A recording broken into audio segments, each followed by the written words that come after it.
Om Shanti, Om Shanti.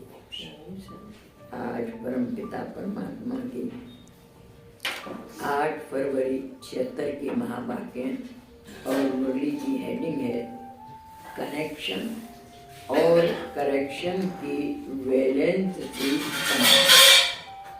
Connection कहते हैं संबंध जोड़ना और करेक्शन कहते हैं सही करना। तो इन दोनों के बैलेंस रहे कमाल कर सकते हैं बच्चे। इसके ऊपर बाबा ने प्रेरणा दी है, शिक्षा दी है।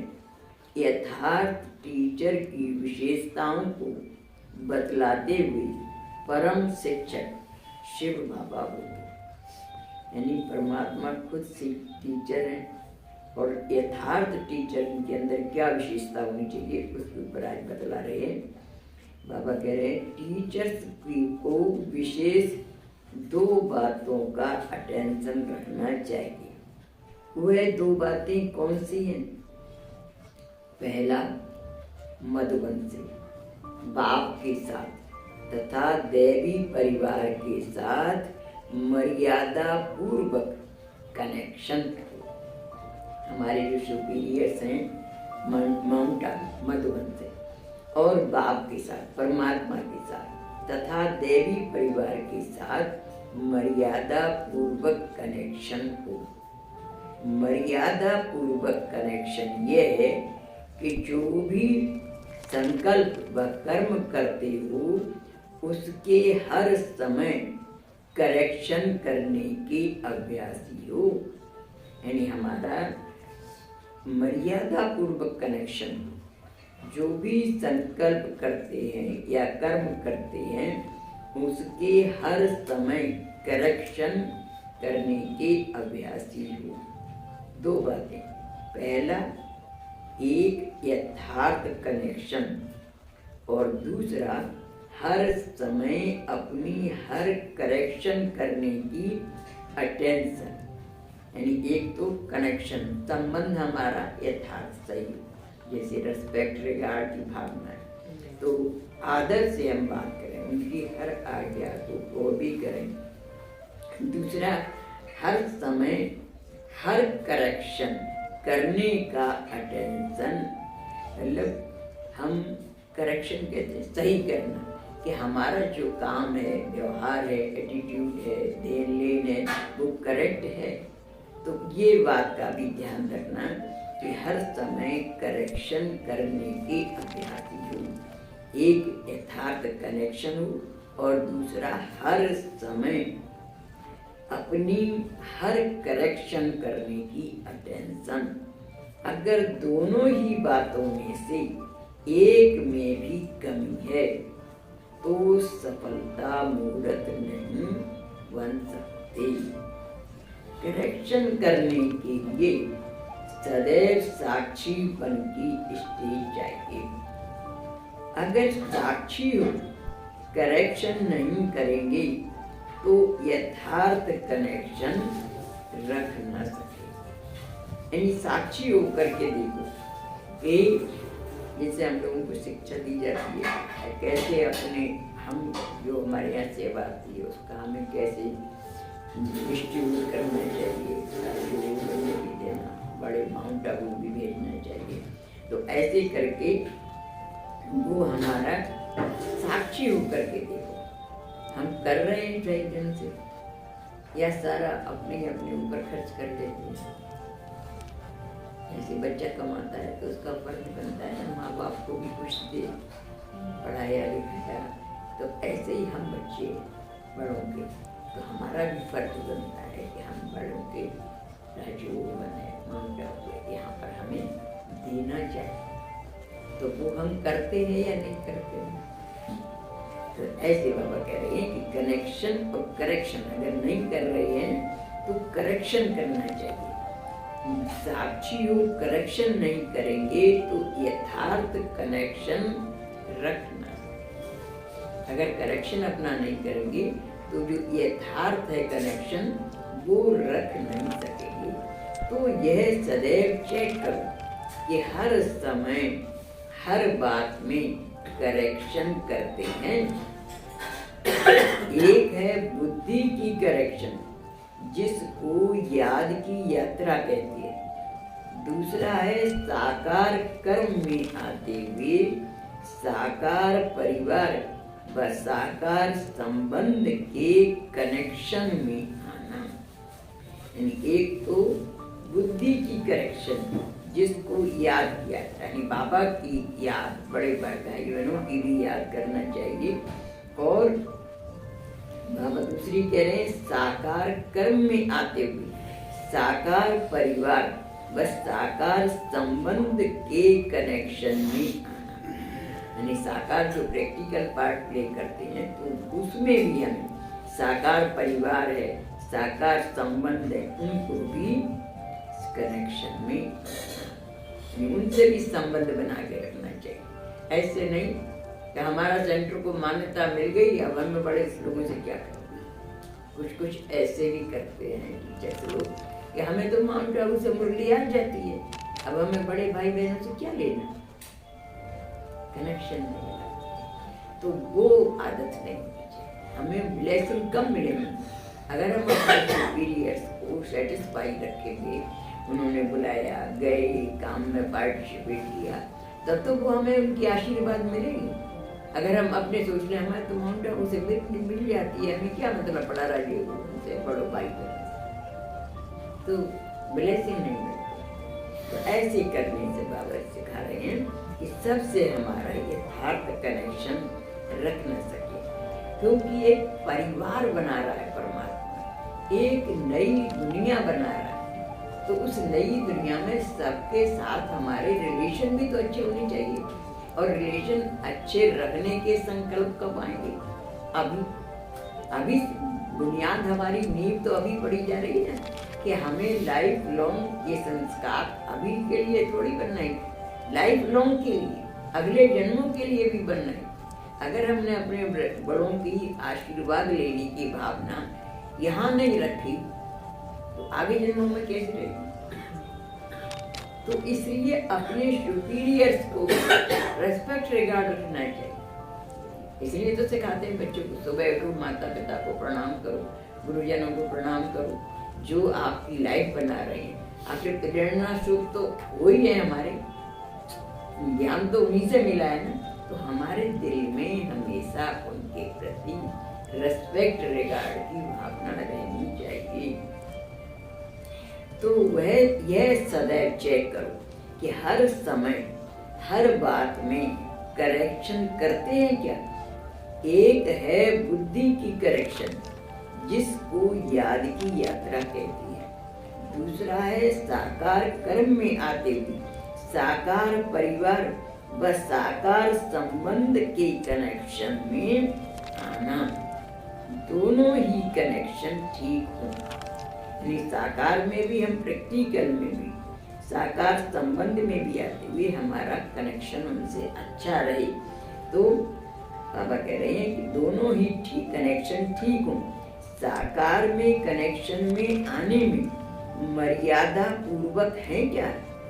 जैसे रूहानी परिवार का कनेक्शन रूहानियत के बजाय देह अभिमान का कनेक्शन है, तो वह भी यथार्थ कनेक्शन नहीं। यानी अगर देह अभिमान में, जैसे कोई बच्चा कमाने लग जाए और सोचा अगर मैं क्या मतलब, हमारा परिवार है, हम अपने बच्चों को खिलाएंगे, अपनी पत्नी को खिलाएंगे, अपना घर का खर्चा करेंगे, माँ बाप को करेंगे,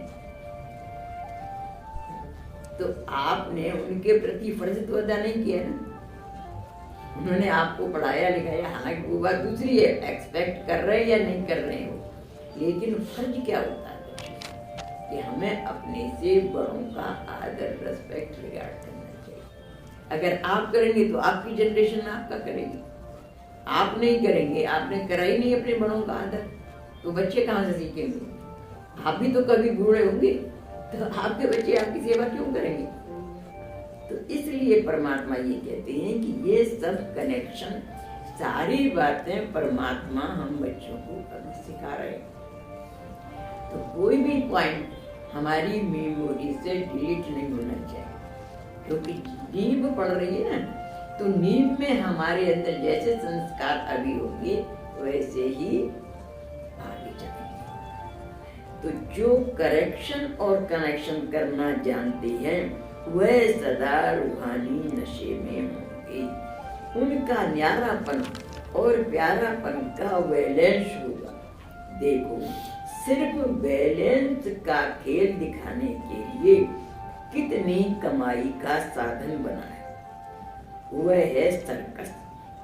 सर्कस में देखो, सर्कस देखा होगा आप लोगों ने, कभी देखा है कैसे बॉडी को वो उठाते हैं, मोड़ लेते हैं। तो उनकी क्या है, उन्होंने अभ्यास किया है तो उसकी वजह से हो जाता है। ऐसे ही जिनका अभ्यास होगा तो दोनों में बैलेंस कर सकते हैं लोग। बैलेंस को कमाल के रूप में दिखाते हैं। तो यहाँ भी अगर बैलेंस होगा तो कमाल भी होगा और कमाई भी होगी। अगर जरा भी कम अथवा ज्यादा हो जाता है तो न कमाल होता है और न कमाई।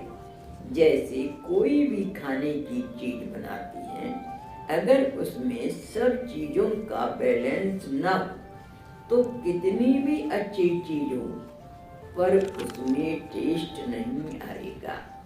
अब जैसे मिर्च मसाले डालते हैं, नमक ज्यादा डाल दिया या कम डाल दिया तो टेस्ट तो वैसा नहीं आएगा ना।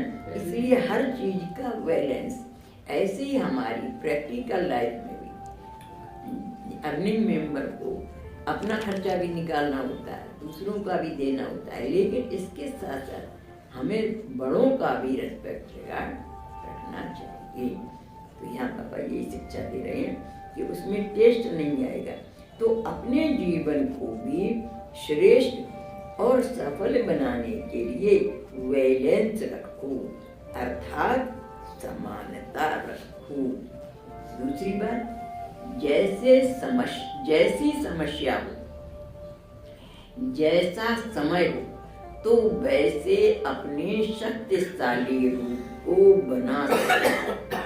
अगर परिस्थिति सामना करने की है तो सामना करने की शक्ति का स्वरूप हो जाओ।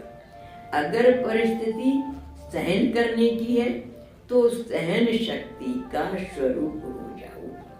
ऐसा अभ्यास, यानी जैसी परिस्थिति हो वैसा आप अपने आप को मोल्ड कर सकें। अगर परिस्थिति सहन करने की है तो सहन करने का स्वरूप हो जाओ, ऐसा अभ्यास हो। टीचर्स माना बैलेंस, जैसा समय वैसा स्वरूप धारण करने की शक्ति हो। स्नेह की जगह अगर शक्ति को धारण करते हो और शक्ति की जगह अगर स्नेह को धारण किया तो इसको क्या कहेंगे, अर्थात जैसा समय वैसा स्वरूप धारण करने की शक्ति नहीं है। हमारी नेचर वैसी होनी चाहिए। जैसे अभी हुआ ना कोरोना के समय, क्या हुआ था, माउंट आबू में प्रोग्राम नहीं हुए। अब माउंट आबू में प्रोग्राम नहीं हो रहे हैं तो वहाँ की अर्निंग कहाँ है।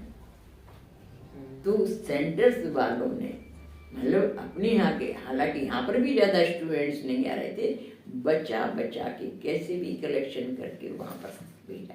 तो कोई बड़ा घर है, वहाँ खर्चा बहुत ज़्यादा होता है, तो खर्चा क्यों कहाँ से मीट आउट करेंगे, वहाँ के तो कोई अर्न करते नहीं है भाई बहन। तो सब मतलब जिन्होंने अपनी जवाबदारी समझी, नहीं समझने वालों की बात दूसरी है, उन्होंने समझी तो अपनी यहाँ की आमदनी बचा करके माउंट आबू भेजा था। तो ऐसे ही बाबा कह रहे हैं कि मतलब टीचर्स का है कि दोनों में हमें बैलेंस रखना है। टीचर्स माना बैलेंस, जैसा समय वैसा स्वरूप धारण करने की शक्ति हो।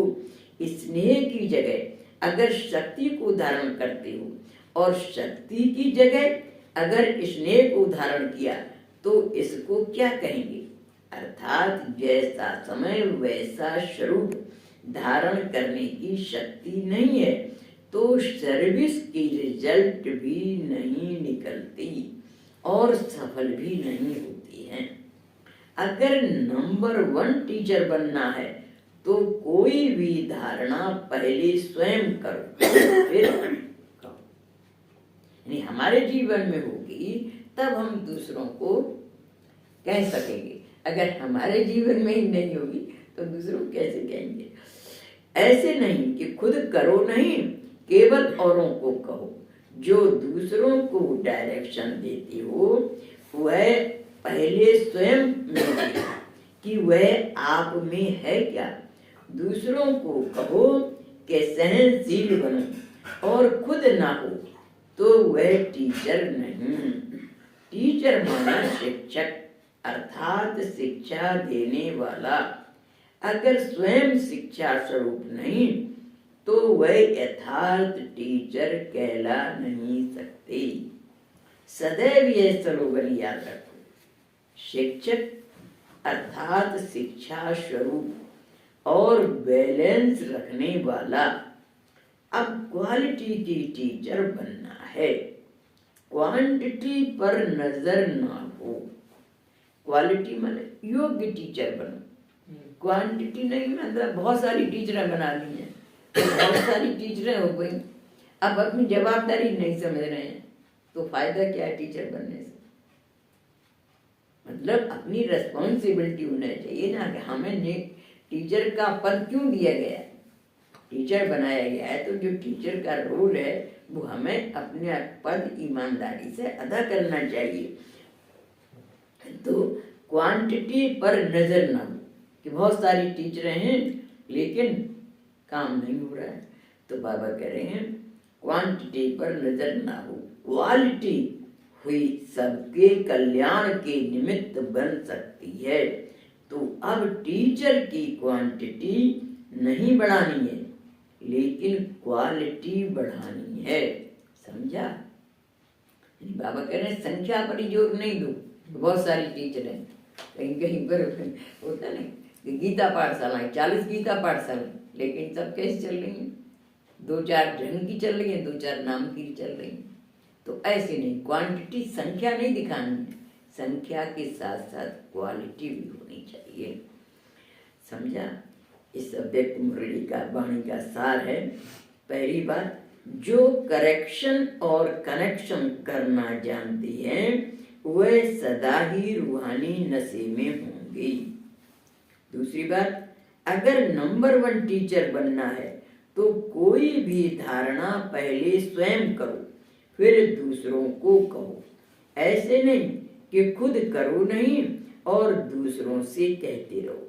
जो दूसरों को डायरेक्शन देते हो वह पहले स्वयं में देखो कि वह आप में है क्या। तीसरी बात, जैसा समय वैसा स्वरूप धारण करने की शक्ति बढ़ाओ। चौथी बात, सफलता मूर्त बनने के लिए चाहिए एक तो यथार्थ कनेक्शन और दूसरा हर समय अपनी करेक्शन करने की अटेंशन। करेक्शन करने के लिए सदैव साक्षीपन की स्टेज चाहिए।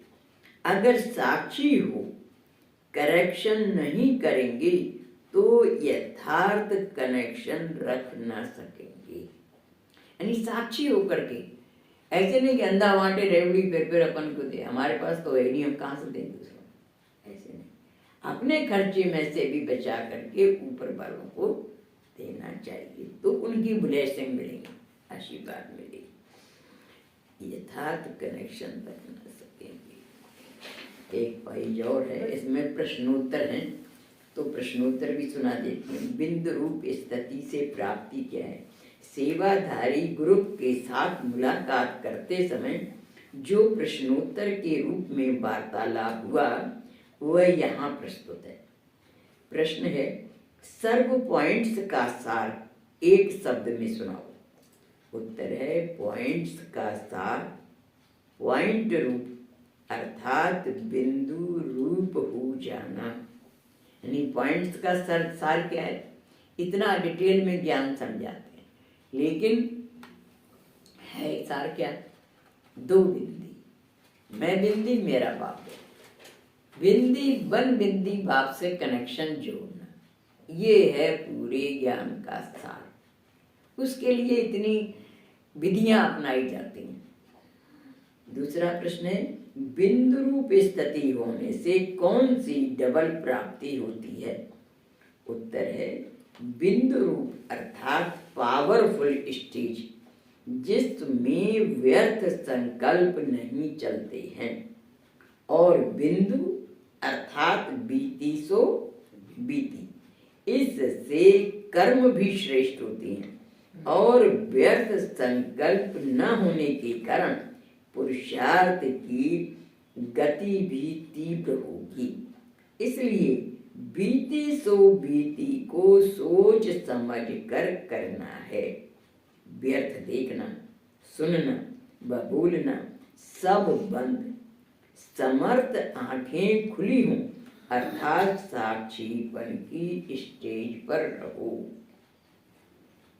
नेक्स्ट प्रश्न है, कमल पुष्प समान न्यारा बनने की युक्ति क्या है? उत्तर है, कोई की भी कमी देख करके उनके वातावरण के प्रभाव में न आए, तो इसके लिए उस आत्मा के प्रति रहम की दृष्टि वृत्ति हो और सामना करने की नहीं। अर्थात यह आत्मा भूल के परवश है, इसका दोष नहीं है। इस संकल्प से उस वातावरण का बात का प्रभाव आप आत्मा पर नहीं होगा। इसी को कहते हैं कमल पुष्प समान न्यारा। यानी कोई भी आत्मा भूल है कर रही है और उसको देख करके हम उसकी भूल की नकल कर रहे हैं कि वो भी तो नहीं कर रही है, हमने नहीं किया तो क्या होगा। कुछ कुछ देख करके अवगुण जल्दी सीख लेता है आदमी, गुण कम सीखता है। तो बाबा कह रहे हैं इसमें कि इसका दोष नहीं है। आप ये मत सोचो ये आत्मा भूल के परवश है, वो नहीं अपना कर्तव्य समझ रही है, भूल के परवश है, इसका दोष नहीं है। इस संकल्प से उस वातावरण व बात का प्रभाव आप आत्मा पर नहीं होगा। अगर आप ये सोच रहे हैं कि वो भूल के परवश है, हमारा फर्ज क्या है? इसी को कहते हैं कमल पुष्प समान न्यारा। प्रश्न है, दूसरा प्रश्न है, सफलता मूर्त बनने के लिए क्या करना है? उत्तर है, बदला नहीं लेना बल्कि स्वयं को बदलना है, महावीर बनना है, मल्ल युद्ध नहीं करना है। मल्ल युद्ध करना माना अगर कोई ने कोई बात कही तो उसके प्रति संकल्प चलने लगी, यह क्या किया, यह क्यों कहा, इसको कहा जाता है मनसा से व वाचा से मल्ल युद्ध करना। नमना अर्थात झुकना। तो जब नमेंगे तब ही नमन योग्य बनेंगे। यानी यहाँ पर क्या सिखाते हैं? झुक झुक मर मर सीख सीखना है। रिवेंज की भावना नहीं ले रखनी है, बदला नहीं लेना, बदल कर हमको दिखाना है। अवगुण हम तुम क्यों देखें, हमको गुण अपनाना है। तो हमारी दृष्टि जैसी होगी वैसी हमें प्राप्ति होगी। तो नमेंगे तब ही नमन योग्य बनेंगे। अगर आप नम्रता का परिचय देंगे तो दूसरे आपको नमन करेंगे। ऐसे नहीं समझो कि हम तो सदैव झुकते ही रहते हैं लेकिन हमारा कोई मान नहीं। जो झुकते नहीं व झूठ बोलते हैं उनका ही मान नहीं। बाबा कह रहे नहीं, यह अल्पकाल का है। जो झूठ बोलते हैं अल्पकाल का उनका मान है, लेकिन अब दूरंदेश बुद्धि रखो। यहाँ जितनों के आगे झुकेंगे अर्थात नम्रता के गुण को धारण करेंगे तो सारा कल्प ही सर्व आत्माएं मेरे आगे नमन करेंगी। सतयुग त्रेता में राजा के रिगाड़ से कांध से नहीं, यानी सतयुग त्रेता में राजा के प्रति रिगाड़ से, एक कंधे से झुकना और एक दिल से रिगाड़, तो रिगाड़ से कांध से नहीं लेकिन मन से झुकेंगे। और द्वापर कलयुग में कांध झुकाएंगे, कंधे से झुकेंगे। तो दिल से झुके आत्मा, ऐसा हमारा जीवन होना चाहिए। शांति। कंप्लीट हुआ बता रहे आज